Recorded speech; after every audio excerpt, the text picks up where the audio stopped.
ladybirds. Miss Moy has asked me to read you a story today, and because it's World Oceans Day, I picked my favourite book, which is Under the Ocean. And it's all about the adventure of this sailboat, Oceano, here, and its crew.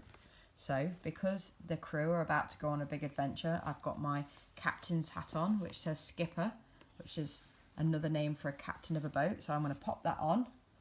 I'm ready to sail across the oceans with Oceano. There is a commotion on the wharf. The day of Oceano's departure is here. We set off on a big adventure around the world. So long, land, the ocean awaits us. But what is going on under the red hull of our boat? There's Oceano with lots of seagulls waving them off. Let's have a little look what's going on.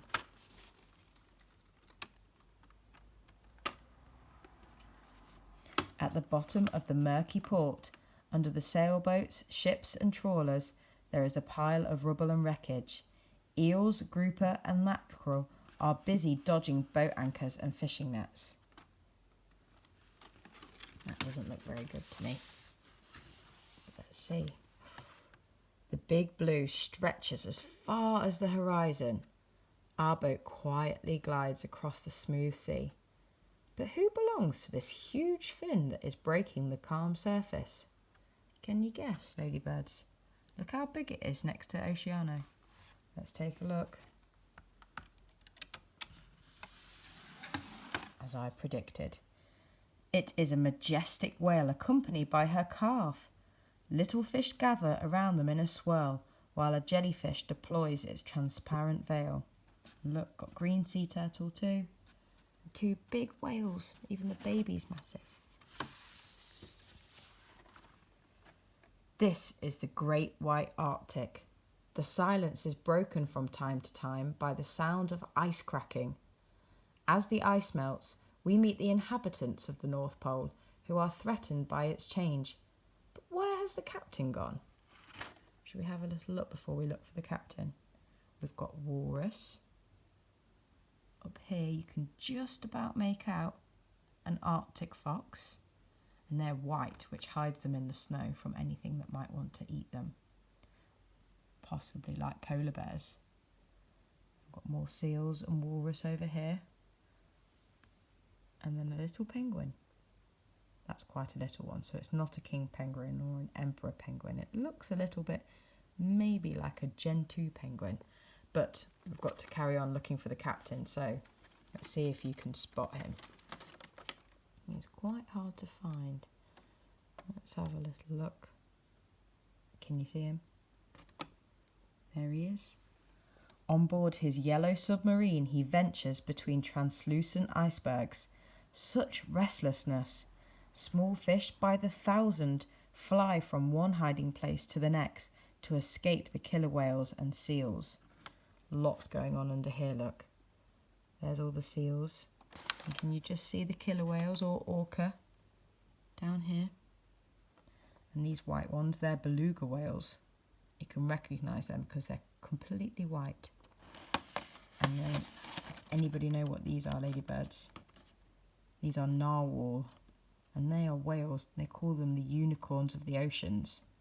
And those long horns that come from the tops of their heads are actually big teeth that have extended out and grown, just like a unicorn's horn. I think that's pretty crazy. And we've got one more whale down here. Anyone recognise this? With its big nose and sharp teeth? That's a sperm whale. And they make funny sounds when they're hunting for fish. They go clicking sounds. Uh-oh. Through a violent storm, we maintain our course, navigating the peaks and troughs of the waves and tackling the raging winds. But why is this trawler still out here? That doesn't look like a very comfortable ride. Let's see why the trawler's still here. The trawler is trying to pull up its large net that has captured an entire school of fish. In the depths of the ocean, silence reigns. Sharks prowl, and a strange tenant has made itself at home in an old wreck. Can you recognise what that is? Lots of tentacles. It could either be a big giant octopus or a giant squid. I think that's a giant octopus. Lots of things going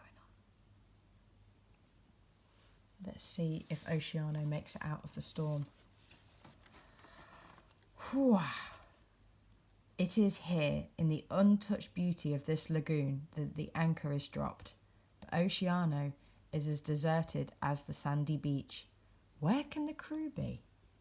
I wonder where the crew have gone. Where would you go if you turned up into such a beautiful place? I know where I'd go. We all plunge into the water to admire the thousands of fish darting among the jagged coral. This is the sea, clear and sparkling, that we have been dreaming of. And there's lots of fish all around the coral reef. And there's the crew swimming. That's the end of the story. But I do also have a couple of little things to show you. So this is one of my favourite whales. It's the humpback whale that I keep in my room. I've also got another little glass whale. And then this is my version of the Oceano, which I don't think has sailed as far as that boat has, and especially because it's got a very broken mast. I'll have to fix that one day. I've got a little dolphin. But the most special thing I've got, and this I found in a very strange place. Can anybody guess what this is? Look how big it is. So it's way bigger than my hand. This I found on a beach in Mexico. And this glass ball had travelled all the way across the Pacific Ocean. That is the biggest ocean in the world. And this is a Japanese fishing ball. Glass ball that floats fishing nets up. So they wrap these balls, they put lots of these balls in fishing nets, and it helps the fishing nets float so they can find them after they've caught the fish. But that is very, very, very old. So we think it came all the way from Japan, all the way across the Pacific Ocean to where I found it in Mexico. It has gone through the ocean maybe for nearly 100 years, and it hasn't smashed, and I found it on a beach. So I keep that very, very safe. Can you tell me, ladybirds, I'd love to know what your most favourite thing under the ocean is. Have a lovely World Oceans Day, and I'll speak to you very soon. Bye.